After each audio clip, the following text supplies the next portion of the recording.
आदमी पार्टी भटली निर्वाचन मंडली संयोजक सभापति। आमर पिला जीवे दादन खटी और दलाल माने खाए मलाई चाटी चाटी। जेन ओडिया अस्मितार कथा नहीं करी बीजेपी सरकार प्रत्येक गाँव में भोट मागी थिला से ओडिया के इमाने बिक्री कर देलेन। आपण मैंने जानी थे बलसिंगा रे जेन प्लांट बनी से जिते पुलिस सभा होता इमाने आसिक कहले कि आमर लोकल स्थानीय पिला मान को आमे चाकरी देमु से मान लगी भल सुजोग है भल सुविधा है बोली कही। किंतु आपण मैंने जानी थे कि भल भल जेन पोस्ट अच्छे टॉप मैनेजमेंट लेवल जेन पोस्ट माने अच्छे से तार इंटरव्यू इमाने रांची रे करूछन।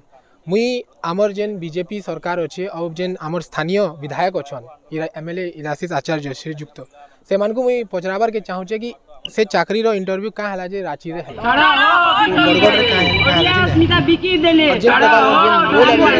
ओडिया अस्मिता गला कुआडे सारा ओ बिकी देले ओडिया अस्मिता गला कुआडे सारा ओ बिकी देले ओडिया अस्मिता गला कुआडे हमर चाकरी खेला के बीजेपी सरकार हमर चाकरी खेला के बीजेपी सरकार आओ के हमर चाकरी खेला के बीजेपी सरकार आओ के मुख्यमंत्री के थ्रू सब कलेक्टर आ गया आउ आमे विश्वास करू हमको विश्वास अच्छे कि तार उपरे एक्शन निया हबा। जदि एक्शन ना निया हबा बेले आमे इता के नहीं करी बहुत बड़ आंदोलन करवार लगी रेडी अच्छू।